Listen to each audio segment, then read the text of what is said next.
Boot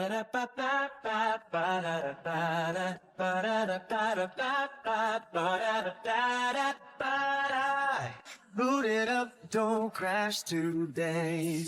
Wi-Fi's moody, that's okay. Coffee's loading, brain's still light. Kali's locked in, Techie's tagged. We're logging in with Kali and Techie. Kali bringing culture. Techie talks Techie. Stories, culture, updates too. It's logging in, brought to you. System ready, slightly unstable. You're logging in for a vault, boredom not found. You're logging in, best show around.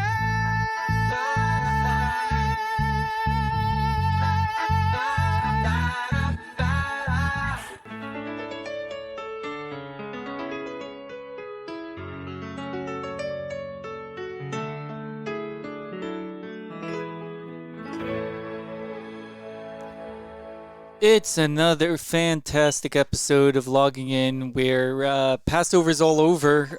Last time when we did this, it was a case where we had to just rush through all the content, basically. That was fun. Kali, you're there, right? Yeah, but we got it out. Yeah, we got it out. We got it out. We got it out. I couldn't do any fancy editing. I couldn't do anything. And it all ended up working out really well. So that was just very exciting to just get that going. So we should probably just like jump in story-wise. Do you want to just throw something out there, or do you want me to go first, or how do you want to do this? How about you go? What's going on with MrBeast? Okay, MrBeast is in trouble. His views has dropped 50% of the typical viewership, and everybody on the internet's talking about it. Now, here's the other thing is that one of the other commentators that kind of does a show just like we do, they're a little bit more famous in the YouTube arena. They went and they mentioned something that I think you might be able to help me understand a little bit better. But they said that it brought up to mind to them some type of quote, I guess, from Drake, which was something to the effect of that my worst day is your best day. I don't know if I'm quoting that right. I mean, we've heard that type of quote before, basically saying, even if I have a bad day, you still can't touch me. Right. Well, that's what they're saying is happening with MrBeast, which is just like nobody else is going to ever reach MrBeast. But the fact that he's doing long form content and essentially YouTube realizes that there's all these young creators that are coming on the platform and they have no opportunity whatsoever to break into the system. So essentially, YouTube is creating... MrBeast is kind of like Amazon, like monopolized. Go ahead. Right, but here's the difference. Amazon owns Amazon. MrBeast owns MrBeast, but he doesn't own YouTube, which means that essentially YouTube needs MrBeast to crumble. Because there's no space. And MrBeast has gone to Amazon. No new blood. He did his Beast Games season 1 and season 2 on Amazon. So there's no loyalty right now, even though like he's Mr. YouTube. Essentially, right now his videos are going down. He's still making a ton of money, but he's not making as much money as he used to. And the rest of the YouTube industry is looking very closely at this, and they're kind of wondering, what is YouTube doing? Why are they focusing so much on these new creators?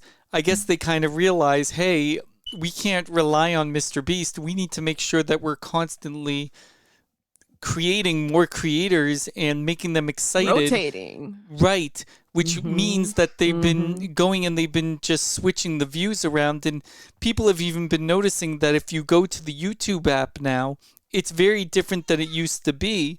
Because essentially when you're going on, it's no longer recommending all these long form videos. Instead, it's going in, it's like maybe it'll recommend 2 long form videos and then it goes right into shorts. And with shorts, it goes 1, 2, 3, 4, 5, 6, and then goes back into long form.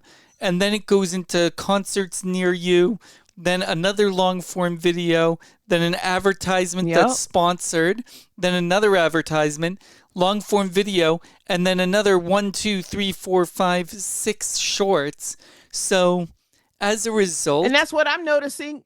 That's what I'm noticing just even in my own feed. Tons of shorts are coming up recommended. Tons. It's like where the long form used to be under most relevant. Now it's the shorts that are under most relevant, but go ahead. Yes. So that's what's worrying everybody, because they're saying that essentially, if this is happening to MrBeast, what does that now mean for the rest of YouTube itself? YouTube is changing because it's the people are changing. I mean, like we were just talking about before we even logged in, that the attention span, we know that's in the dirt. Like there's no attention span whatsoever anymore. Everybody wants the quick microwave versions. But it's so interesting to me because I remember when shorts first came on the scene, people that were long form content creators who were very successful was saying, don't do this. This is going to damage your channel, so on and so forth. And shorts have really taken over. Shorts have transitioned from being 30 seconds to 1 minute to now 2 minutes. And it's like people are really, really seeing the benefit of making shorts. And I think too, not only for the viewer, but also for the content creator themselves. I mean, you can put out, 50 shorts to your, 3 long forms. You know what I'm saying? Correct. And I need to make sure that we emphasize that with MrBeast, that MrBeast is being run by a different company now called Beast Industries, which has a CEO that is not Jimmy Donaldson, that is not MrBeast himself. Oh. That's when there was all this controversy that happened. People involved. Well, he had to, because there was all this controversy that took place with Dogpack. So when that whole situation took place, where he was being accused of doing all kinds of really bad stuff, they essentially realized that he can no longer be running his own company. It's not a good idea. Mm-hmm. Yeah. Yeah. So here's where things get even more interesting. And then you'll go and do one of your stories, because we're already like 6 minutes in. But essentially, when it comes to his content, he is now starting to recognize and talk about that it's no longer about exactly how fast and how long retention is, because before the emphasis was on making the longest video possible while keeping people watching the entire thing throughout. Now it's all about feelings, because I don't know about you, but I've started to receive messages while finishing up a video that ask, how did I feel about that video? Did I like it or not? And YouTube's actually asking me that. Yes. They want your feedback. It's like they're kicking out surveys. They're kicking out surveys, which means that retention is no longer the key, which is what MrBeast has always been all about. They're going in there like, cool, you had the retention through the whole thing, but do you feel good after watching that? If you don't feel good, it doesn't matter if you had retention throughout the whole thing, because a lot of people will be interested and they'll watch MrBeast, but then their brain will be so scattered they don't even know what they just watched. So they might be like, no, I don't feel good. Right. And that's kicking down MrBeast's views. See, because they're switching it now. They know that appealing to a person's emotions is what's going to keep them hooked. Yep. Especially at this point. I mean, look at the state that we're in. And when I say state, I mean current situation. Everything in social media pretty much is based on how it makes you feel. Everybody has a feeling. Everybody feels this. They feel that. They're protesting this, or they're agreeing with, or they're attacking. It's all because of how you made somebody feel, and that is what's gaining the traction. It's emotions. Yeah, because now that YouTube is using AI, people are wondering if the recommendation is no longer a retention recommendation based upon subscribing, clicking the likes, and doing all these things to go and to play with the algorithm. Now it's emotional of, did you actually create emotional attachment with the person that you're speaking to? That's right, because that's what's going to keep you hooked. Your emotions. Right, because that's why they're keeping the you in YouTube. That's a tough game.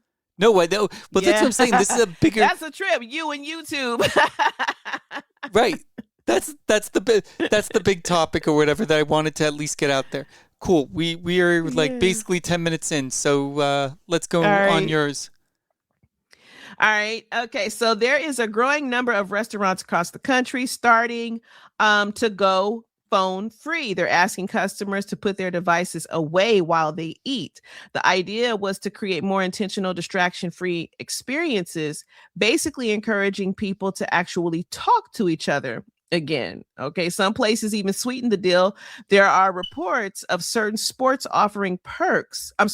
There are reports of certain spots, offering perks like free desserts if you gave up your phone during your meal. Supporters say it made the dining experience feel more personal and present, like you're actually enjoying the moment instead of documenting it. There we go with the feelings. Okay, let me finish, and I'm gonna run back to that. Yeah. But not everyone loves the idea. Critics pointed out that people rely on their phones for a lot, whether it's work-related emergencies or just staying connected. So taking that option away just doesn't sit right with everyone. Still, the trends seem to reflect the bigger shift. People are trying to disconnect. People are trying to disconnect a little more in the world where everything is always online. So it's like, I get it, but are people really giving up their phones like that? Because, it sounds nice in theory, but okay, what if you're waiting on something important? Yeah, and then now, where it once was before the phones, when it comes to trying to reconnect, are people just sitting there awkwardly not knowing what to do, not knowing what to say, because you don't have the phones? Yep. It just reminds me of when I just recently went out to dinner with my family, and interestingly enough, while we were on our phones, most of the time we were talking to each other. Yeah. But getting back to what the article referenced, where it says, supporters said it made dining feel more personal and present. And we're back into how things feel versus interacting one-on-one versus interacting in person versus being distracted because of what's on your phone, and then making whatever you see on your phone the topic at hand. Hey, check this out. Hey, did you see this? Hey, did you see that? You know what I mean? Yep. So I don't know how that's going to go, but it does say a growing number of restaurants. I wonder which restaurants, but it is across the country. It's going to be interesting to see if this sticks. I got some things to add to this topic, because there is, at least in the Jewish world or whatever, like, it's funny because from Friday to Saturday, we don't use our technology at all. So we have this like no phone policy, no computer, no nothing. You don't interact with any technology whatsoever during that period of time. Uh-huh. But someone took it to the next level because they were noticing that people at bar and bat mitzvahs were going and they were using their phone when they're supposed to be at a dance party honoring the 12-year-old girl or the 13-year-old boy. And it's a problem. So they made a company called thephonevalet.com. Not sponsored. No. But yeah. So essentially the kids would go up to the kiosk and they have to give them their phone at the phone valet. Really? Yes. The phone valet. Oh my goodness. Yeah. ThePhonevalet.com. And it was basically started by this person named Karen in Boca Raton. Of course, Boca Raton. But but it's definitely changed the whole dynamic. It's also created a interesting opportunity where professional photographers can now spend the time doing their job, taking pictures, and not being usurped from all these non-professional photo takers who end up blocking the shot, and then thus an entire moment is lost completely. The other we all know the. Mm-hmm. Well, go ahead. Say your piece. I was just gonna say, and we all know the moment is very important to, photographers, because the moment is going to capture the feeling, your expression, your body language, all of that tells a story for the photographer. Yep. So go ahead. So the other thing that isn't really being talked about is the Masters also has a no phone policy. And essentially, they're now dealing with a problem because their policy doesn't talk about the latest technology, which is Ray-Ban, the glasses that have cameras in them. So people are going past the rules by using those to go into to take videos, which means unauthorized videos are being published, and that goes against the spirit of the Masters. So the people are going and begging the Masters to go and to come up with the exact proper wording so no technology is allowed anywhere on the course, because the funny part is that if you look at pictures of the crowd at the Masters, there's no technology on them whatsoever, and you would think that this picture might have come out of the 80s. Because nobody's got any phones. Yeah. Wow. Yeah. So again, I feel like the topic that we didn't even realize that this is all about today is feelings. Yeah. Yeah. Right. Because there seems to be a loss of emotion. They're trying to get back to it. But go ahead. What's your next one? Yeah, I want to move on to Jonah Johnson, who is becoming very famous on Instagram. And what Jonah is doing is he is going to various establishments. He started off with restaurants, and he's buying the food at that restaurant, taking a bite, and then... Oh, excuse me. Oh, that's lovely. Excuse me. Wow.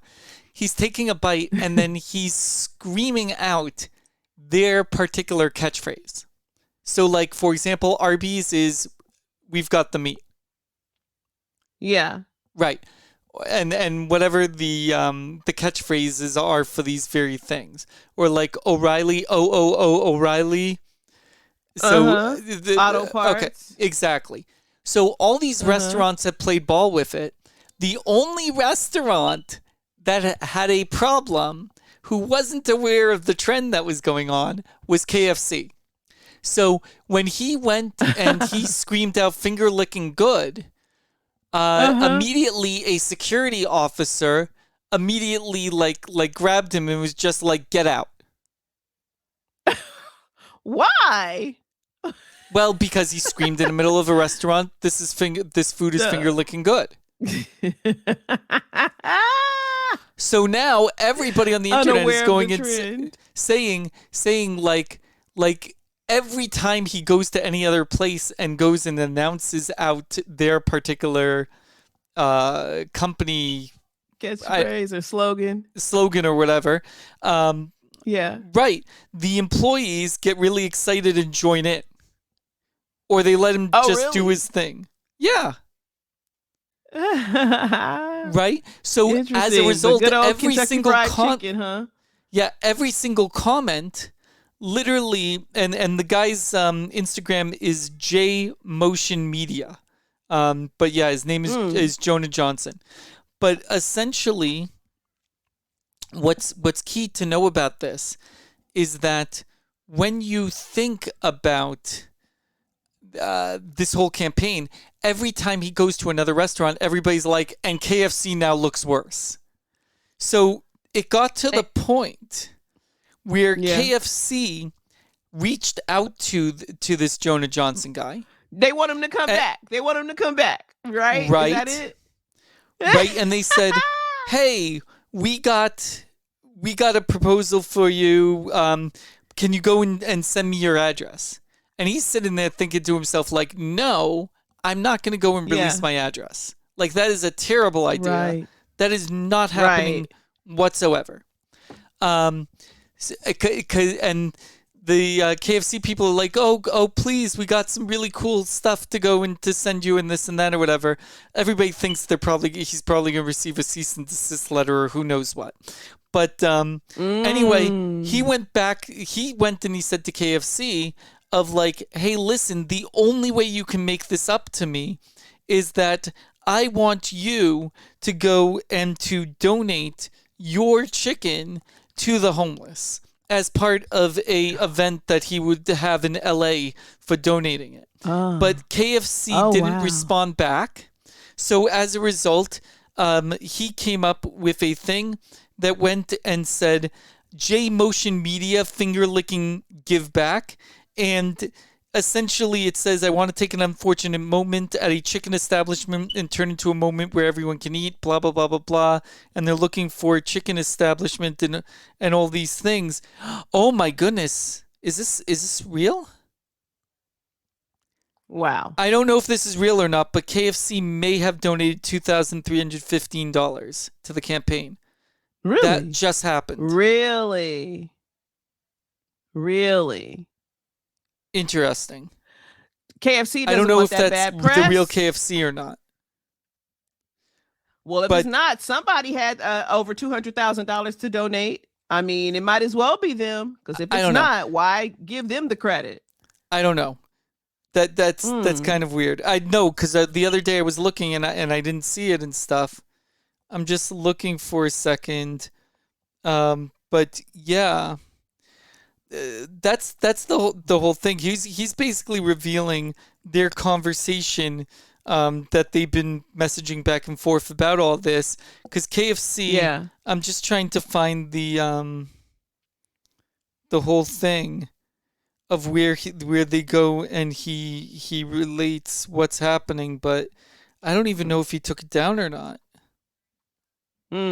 He might have just taken it down, because there was a video where he went and he's like, hey, no, I don't know. Interesting. Yeah. I don't know.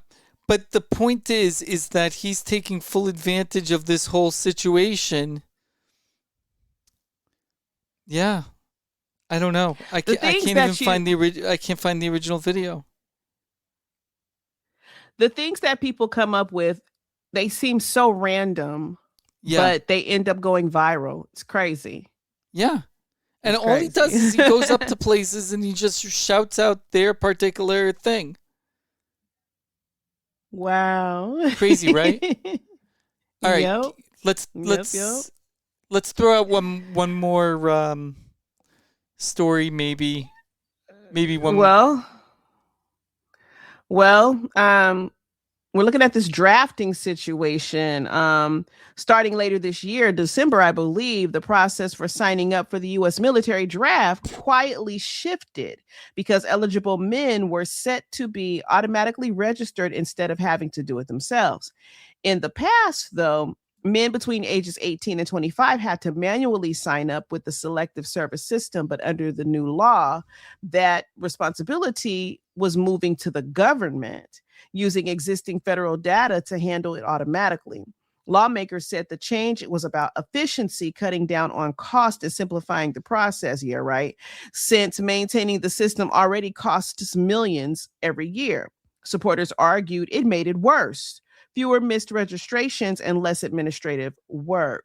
But it also raised questions for some people about awareness and consent, since something that used to be an individual responsibility was now happening behind the scenes. So, while nothing about the draft itself changed, the way people got pulled into the system definitely changed. So it's like, now you don't even have to sign up. It just happens, and where I get, efficiency and everything, but it still feels like it's something that people should actively know about. I guess you can know. You just go on and see if you've been enlisted, and then you find out, boom, you have. It's one of those changes that sounds small, but it's not small. I mean, you think, what are these measures being taken for? Okay, yeah, they say it's, for cost efficiency and things like that, but why now? Why now you're so worried about the cost? And then, raising the age limit, I believe, is now up to 32. Is it 32 that they're accepting? And even if you have a weed conviction. So it's like, why are all these changes happening right now? I don't really buy efficiency. I know that that's what they say, and it could very well make it more efficient, but I don't buy it with the timing. So, people are concerned about that, and again, it's supposed to take place starting December of this year, and it just happened. The executive order was signed and nobody knew about it. And now all of a sudden it's like here. So, of course people are concerned. They have their sons and everything. And, once you're automatically enlisted, what's next? So, yeah. I don't know, but we'll definitely hear more about it for sure. For sure. Well, I mean, again, kind of going on the feeling track and stuff like that. It's just like there's this one guy whose name is Gagiegram. He's basically committing to go and to run across America. He's trying to lose weight. He's tried contacting over 100 different companies, and essentially one company actually replied, but it's just interesting that all these people who are completely, I don't even know the right words, they're not necessarily famous, but they're becoming internet famous. And these days, I mean, that is famous. that is a level of fame. You become internet famous. That's a level of fame. You know? No, even the fact that Hershey's announcing that it's going to return to pure chocolate ingredients in all of its products because that the guy who was a relative of the Reese's thing, he basically criticized the whole thing. It's like we're just seeing all these things that keep happening that I guess, as you were saying, all surround feeling. Yep. Yeah. And it's interesting that it's being made kind of like a focal point, because where once upon a time, everything was based on numbers and interest. And now they're linking interest to emotions, not just, I get a high off of this, but, how did it really make you feel? Were you inspired? Did it make you sad? Did it make you think? Was it draw you into deep thinking? And are you having conversations about this? Because when people feel something, they end up having a conversation with somebody about it. If it impacts their emotions enough. Hey, did you hear about this? And how do you feel about that? Because, right, that's the first question. How do you feel about that? Right. So, yeah. But that's where I think that kind of summarizes it, that we're going to need to be keeping an eye on this, of feelings being the next thing, especially in the AI universe that we're constantly talking about. Yes, you took the thoughts right out of my head when I was just saying, especially with the introduction of AI, the way that it's being used. It's definitely appealing to how a person feels, for sure. Yeah. All right. For sure. So with that, I think we have another logging in episode in the book. Yeah, we can wrap it up. Let's call it. We can wrap it up. Let's log it out. See you. All right. Next time, unless we have another crazy Jewish holiday section, which isn't going to be happening for 6 months anyway, so we don't have to worry about it. Okay. All right. See ya. Good. So I'll talk to you later. Log in next week. Logging out. Bye. All right. Bye.